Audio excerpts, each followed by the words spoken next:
संपूर्ण राज्यामध्ये ही यंत्रणेचं काम चाललेलं आहे।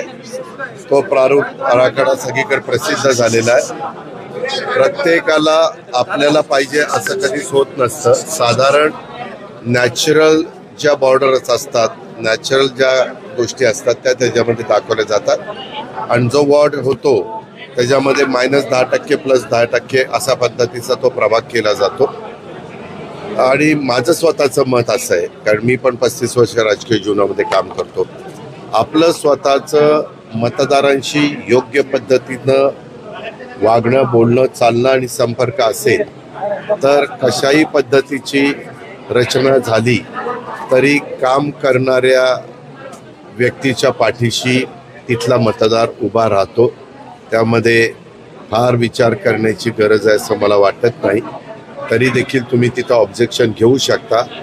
अगदीच फार विरोधाभास दिसत असेल, मुद्दाम एखादा भागच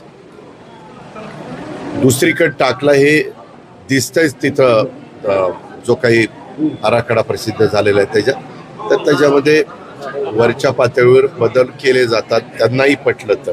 एकंदरीत बघितलं तर सिंदूर ऑपरेशन नंतर आता भारत पाकिस्तानच्या सामन्यावरनं पुन्हा एकदा विरोधक टीका करू लागलेले आहेत आणि त्यातही जाहीर का आज विरोधकांच्याकडे कुठलाही दुसरा मुद्दा राहिलेला नाहीये। त्याच्यामुळं हे असे काही ना काही मुद्दे तुम्ही मध्ये बघितलं असेल, मतदारांची चोरी केली वगैरे, काही त्याच्यामध्ये तथ्य नव्हतं। आम्ही पण खूप वर्ष राजकीय जीवनामध्ये काम करतो, असल्या गोष्टी महाराष्ट्रात तर कोणी त्याचा विचारही करत नाही, तरी देखील सांगण्यात आलं। नंतर ज्यांनी त्यांना माहिती दिली त्यांनीच सांगितलं की माझ्याकडनं चूक झाली, परंतु वातावरण किंवा फेक नॅरेटिव्ह सेट करण्याचा प्रयत्न हा काही काळाकरता त्या बाबतीमध्ये झाला।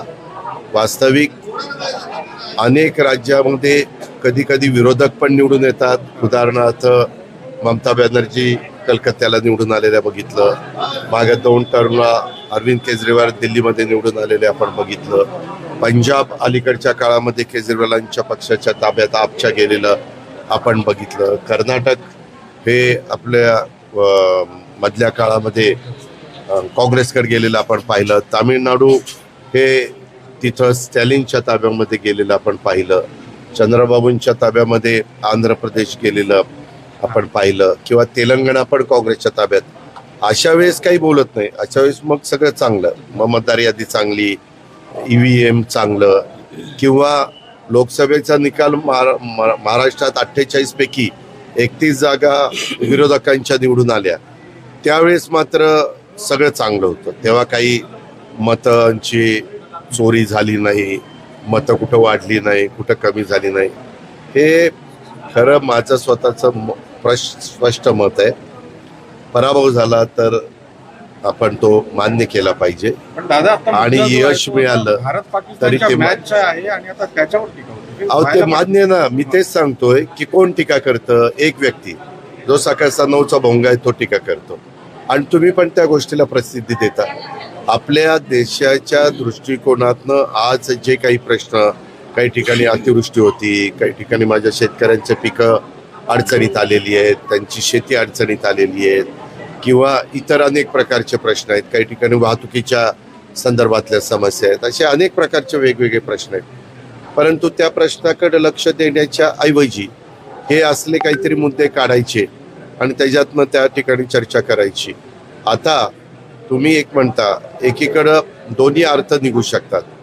खेळामध्ये असल्या गोष्टी आणू नये असं म्हणणारा पण एक वर्ग आहे, आणि पाकिस्तान हे आपलं शत्रू राष्ट्र आहे आणि ते सातत्याने आपल्याकडं कुरघुड्या करतं, आपल्याकडं वेगवेगळ्या पद्धतीनं अतिरेकी कारवाया करतं, तिथं वेगळ्या पद्धतीनं काही ना काही स्फोट घडून आणतं, हे पण आपण बघतो। आणि त्याच्यामुळे त्यांच्याशी कुठलाही संबंध व्यापारी दृष्टिकोनातनं पण ठेवू नये आणि इतर कुठल्याच बाबतीमध्ये ठेवू नये असं म्हणणारा पण एक वर्ग आहे।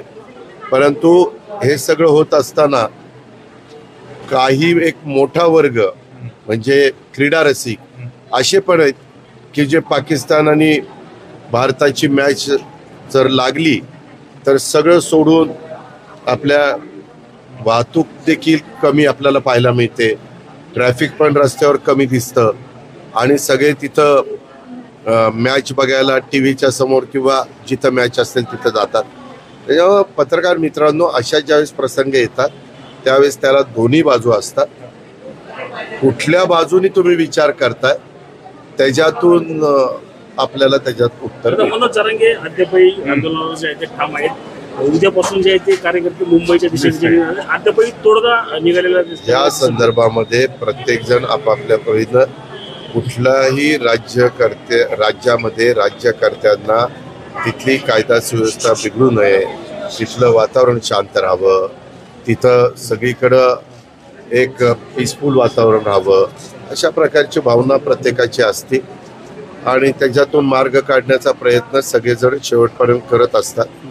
शेवटी प्रतिसाद समोरचे पण सहकारी कसे देतात त्याच्यावर ह्या सगळ्या गोष्टी अवलंबून असतात. परंतु काळजी घेणं हे सरकारचं काम असतं आणि त्याकरता काल तुम्ही बातम्याही दिल्या की मुख्यमंत्री 2 उपमुख्यमंत्री बसले होते. त्यांनी स्थानिक स्वराज्य संस्थांची चर्चा केली, निवडणुकीच्या बद्दलची चर्चा केली, या मोर्चाच्या बद्दलची चर्चा केली, त्या आंदोलनाच्या बद्दलची चर्चा केली. अशा बातम्या तुम्ही सोडलेल्याच आहे. मी आपल्याला सांगतो, मी कधी या कुठल्याही गोष्टीचं समर्थन करत नाही. मी एक असा कार्यकर्ता आहे ज्यांनी त्यांनी ज्या त्या क्षेत्राला मान सन्मान दिला पाहिजे. ही आपल्या महाराष्ट्राची संस्कृती आहे, परंपरा आहे, ही आपल्या वडीलधाऱ्यांनी आपल्याला शिकवलेली आहे आणि त्याच्यामुळे त्या पद्धतीनं प्रत्येकाने वागलं तर कुठलाही वाद विवाद होऊ शकत नाही. धन्यवाद. धन्यवाद.